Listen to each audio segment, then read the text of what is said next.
Hello guys, it's Lal here. If you have a laptop with a dedicated graphic card and a powerful i5 or an i7 processor, it's likely to produce a lot of heat, which not only affects gaming performance but can also end up damaging your laptop.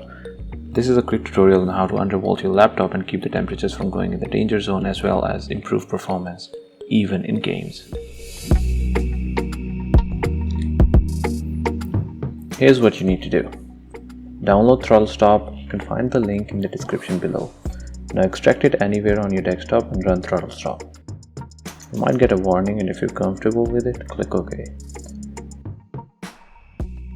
Now click FIVR. This is the most important menu for us.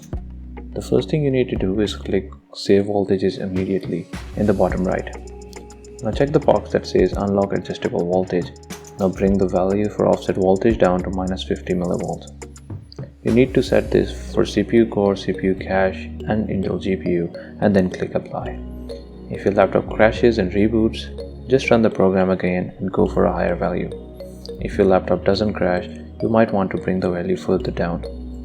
Mine works at -49.8 mV, but most newer laptops can go much lower, and some even go to -150 mV. Now click Apply. Run your laptop for a bit and put some load on it, maybe play a game or so, and if it doesn't crash, you're good to go. If it does, you know what to do. That's all for undervolting. If you liked the video and want me to make more like these, please let me know.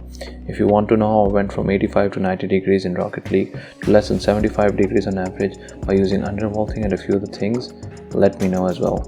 I'll make a more detailed video on it. That's all. Take care and have a good day.